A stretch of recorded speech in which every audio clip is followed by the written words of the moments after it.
Welcome to the first video in the Multivariable Calculus and Probability course at Marianopolis College.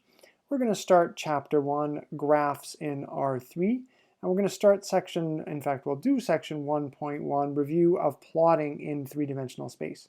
So the goal of this section is to review the coordinate axes, coordinate planes, and plotting points and vectors in R3. So let's start with Section 1.1.1, the standard right-handed system.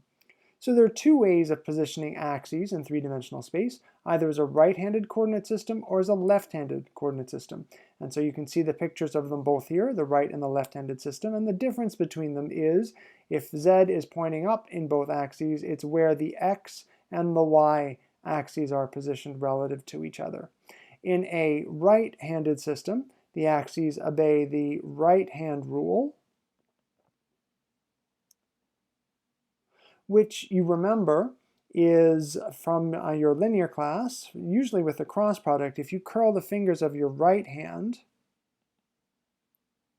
from the positive x-axis to the positive y-axis, then your thumb is going to point in the direction of the positive z-axis.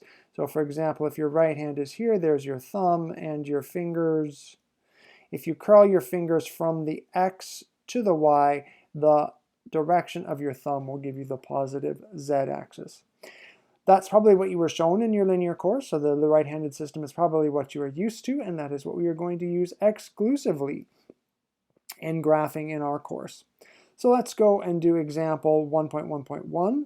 To remember how to plot both points and vectors, we're going to plot the point P here, which is 3, 4, minus 5, and then the vector V in standard position, which is the vector minus 5, 5, and minus 4. So what do we do for plotting a point? We remember that we're given these in order x, y, and z, and so the x coordinate is going to be 3, the y is going to be minus 4, and the z is 5. So I take those three lengths. That's a length of 3 here. It's a length of 4. I'll write it as minus 4 because we're in the minus direction. And a length of 5 here. And I build a rectangular prism with the side lengths. So I draw sides that are parallel to each of these. Dotted lines as my guidelines here. And once I've got my rectangular prism, then the point P is diagonally opposite the origin, right? So this is our point P, which has those coordinates 3, minus 4, and 5. Similarly, if we're going to graph the vector V in standard position, then vector V is going to start at the origin and it has to go to the point which ends or has coordinates 5, minus 5, 5, and minus 4. And so we're going to go and graph those same things. So minus 5 in the x, 5 in the y, and minus 4 in the z. Again, we'll do our dotted lines, our guidelines, to give the prism, the rectangular prism that is going to show us where to place the tip of our vector. So there's our rectangular prism.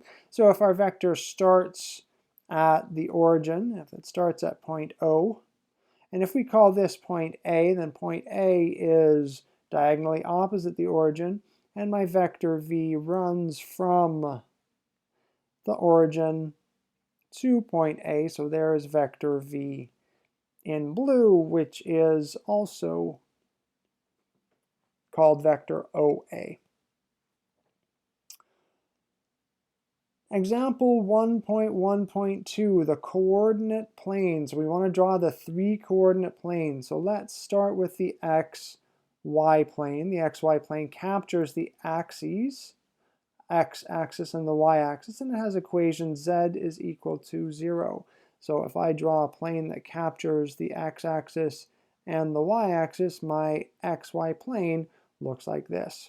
Let's just shade that in a little bit here. So the xy plane is going to look like this. So we're going to do the same thing with the other two planes. So if we do the xz plane, that has equation y is equal to 0. It captures the x-axis and the z-axis. So if I go ahead and draw a plane that captures those two axes, it's going to look like that. Notice that my planes are at a 90-degree angle to each other, just like the axes are. So my xz plane is going to be here.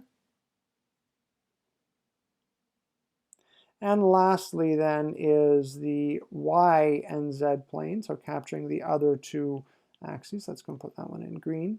So the y z plane, that has equation x is equal to 0. So if we go and plot that, again, 90 degrees perpendicular to both of the other coordinate planes. So there's my YZ plane. Get that a little bit of shading in here as well. Those are the three coordinate planes, the planes that capture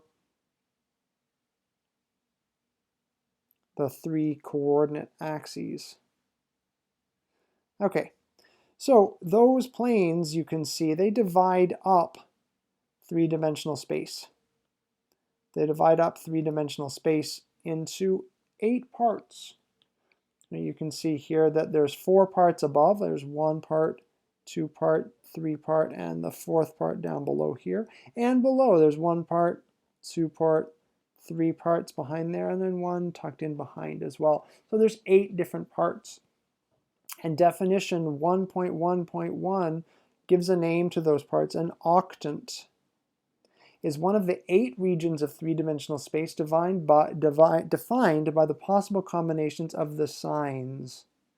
The signs, the pluses and minuses of the variables x, y, and z. And we call the first octant is the region of the space where all 3 variables are positive. An example 1.1.3 says, draw the axes in R3 showing only the first octant. So very often we want to show only a region of space where everything is positive. And so what we do is we truncate the axes and we show, well, this is the origin here, and we only show the part where x is positive, where y is positive, and where z is positive. And so showing only the first octant, our axes look like this.